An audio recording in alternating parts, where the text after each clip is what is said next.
I give the call now to the member for Lola. Thank you, Deputy Speaker. Well, Deputy Speaker, I rise in support of the Treasury Laws Amendment Bill. Early money is like yeast. It makes the dough rise. The principles of Emily's list is early investment in female candidates attracts more funding for female candidates and leads to more members of parliament being women, something Labor women live and completely understand. The same principles apply to superannuation. The early money, the compounding of that money over time gathers itself and creates more dough. This legislation is part of a strong Labor tradition. We created superannuation, we created this system, and we are working to ensure it is sustainable and working to make sure it is fair.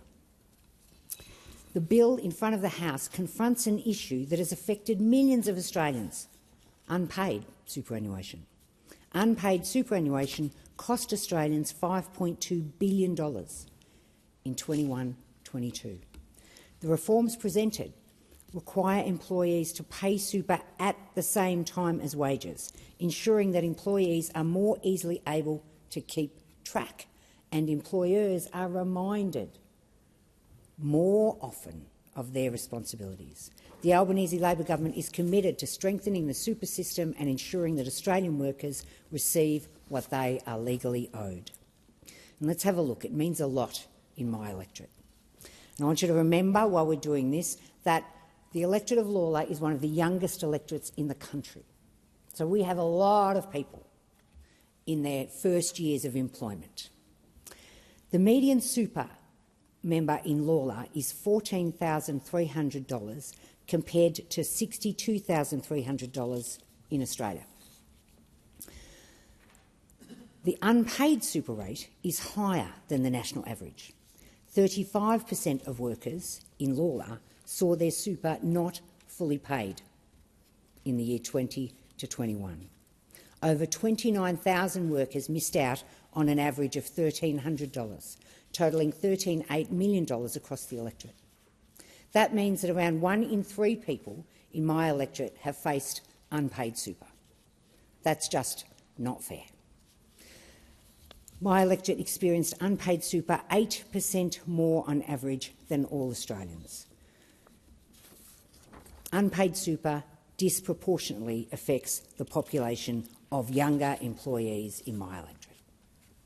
These reforms will ensure that the young individuals in my electorate are receiving their fair share and that the money is being invested in their futures. The superannuation guarantee charge is also being updated to target the employer behaviour and ensure employees are compensated for delays. Employers will face a charge if an employee's super is not paid within the 7-day timeframe or in full. These charges incentivise employers to pay employees super on time. Our government is ensuring that employees face fair working conditions, and superannuation is part of that. The government has committed $404.1 million for the operation and implementation of these introduced reforms. They're incredibly important reforms, incredibly important for individuals in my electorate, not just now but into their futures, to ensure that they have a dignified retirement in the longer term. The Albanese government is delivering more for low-income workers in this cost of living crisis because, as announced by the Treasurer, reforms to the low-income superannuation tax offset will also come to this place and ensure that the financial burden is eased upon those who are vulnerable. The income threshold will increase from $37,000 to $45,000. The maximum rebate is increasing from $500 to $810.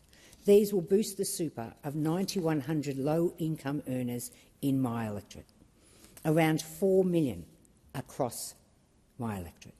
Around $4 million across the electorate. With these reforms, the government will deliver a more secure retirement for an additional 1.3 million Australians, 60% of them being women.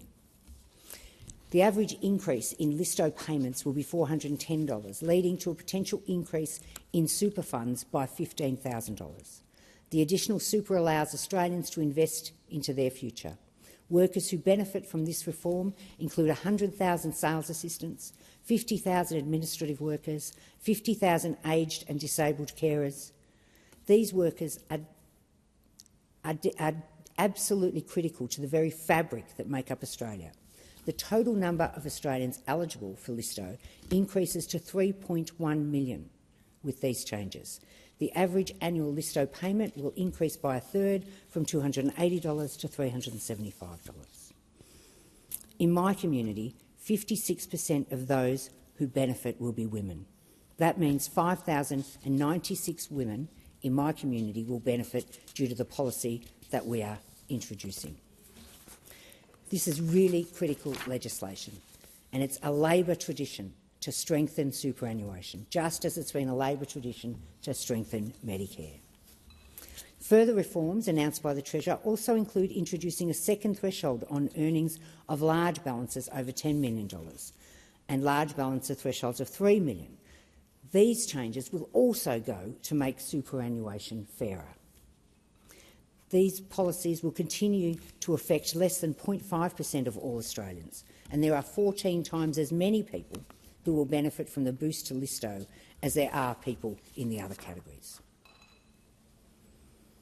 Another measure that the Albanese government has introduced, of course, is paying super on Commonwealth-paid parental leave. Within my community, data shows that on average men have an extra $1,900 funds in their super account compared to women. Addressing the fund discrepancy and building on policies to bridge that gap protects Australian women. The Albanese Labor government is a government that stands behind women, behind young people. We are there for all of Australia. Deputy Speaker, I'm proud to be a part of a government that is working to make sure that superannuation is sustainable and it's fairer, and it means that workers, young workers in my electorate can count on this government to make sure they're getting every cent that they work for. Thank you. Yeah. I call